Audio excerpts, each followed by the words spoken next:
अस्सलाम वालेकुम नाज़रीन, महरान टीवी न्यूज़ में वाक़े भलीकार माहिया फराशा नज़र विझंदासीं सभ खां पहिरियां हेडलाइन ते। रावलपिंडी जे दहशतगर्दी ट्रोड़ अदालत 9 मई केस में 47 इश्तिहारी जवाबदारनि खे 10-10 साल कैद जी सज़ा ॿुधाए छॾी। एटीसी कोर्ट जे जज अमजद अली शाह पारां केस जो फ़ैसिलो जारी। अदालत पारां जवाबदारनि जूं मिल्कियतूं ज़ब्त करण जो हुकुम।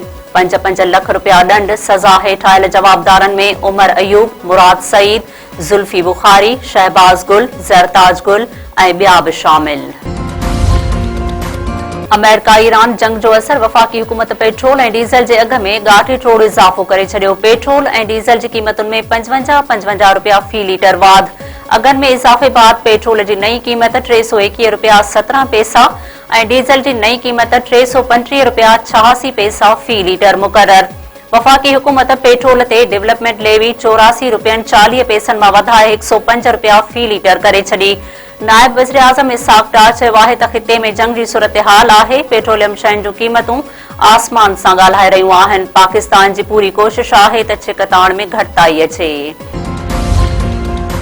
पेट्रोलियम वारे वज़ीर अली परवेज़ मलिक चयो आहे त पेट्रोलियम शयुनि जे अघनि में वाध मजबूरीअ में कई वई आहे। पाड़ेसरी मुल्क में पैदा थियल सूरतहाल सॼे ख़िते खे लपेट में आणे वरितो आहे। असां ग़ैर मामूली हालतुनि मां गुज़री रहिया आहियूं। इसाक़ डार ऐं मोहम्मद औरंगज़ेब सां गॾु प्रेस कॉन्फ्रेंस कंदे अली परवेज़ मलिक वधीक चयो आहे त जीअं ई मामला बहितर थींदा अघ घटाया वेंदा। हर हफ़्ते पेट्रोलियम शयुनि जे अघनि जो जाइज़ो वरितो वेंदो। विच ओभर में जारी जंग 8 ॾींहं में दाख़िल थी वई। अमेरिका ऐं इसराइल जो तहरान मथां हमलो। महराबाद एयरपोर्ट ऐं आज़ादी टावर मथां बमबारी। केतिरियूं ई इमारतूं तबाह। शहीदनि जो अंग वधी 1332 थी वियो। अमेरिका पारां ईरान जा 43 जहाज़ तबाह करण जी दावा। इसराइल जी लबनान मथां बि बमबारी। बलूचिस्तान में सिक्योरिटी फोर्सिस जूं कार्रवाइयूं। 15 दहशतगर्द मारिजी विया। ISPR जो चवणु आहे त बलूचिस्तान जे 2 ज़िलनि में इंटेलिजेंस बुनियादनि ते कार्रवाइयूं कयूं वयूं। हरनाई ज़िले में ऑपरेशन दौरान फितनतुल हिंदुस्तान जा 12 दहशतगर्द मारिजी विया आहिनि। ॿी कार्रवाई वेस्मा ज़िले में कई वई आहे, जंहिं में फायरिंग जी ॾे वठ में 3 दहशतगर्द मारिजी विया।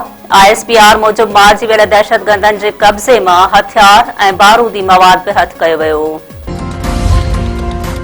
तलहार वेझो 4 ॿारनि जी माउ मुबैना तौरु आपघात करे छॾियो। ॻोठ भंभो लहारीअ में 30 वरियनि जी भेनी ज़ाल मोलचंद कोली जो घर मां फाहो खाधल लाश मिलियो। वारसनि मूजिबि ख़ुदकुशी कंदड़ औरत जो ज़हनी तवाज़ुन दुरुस्त न हुयो।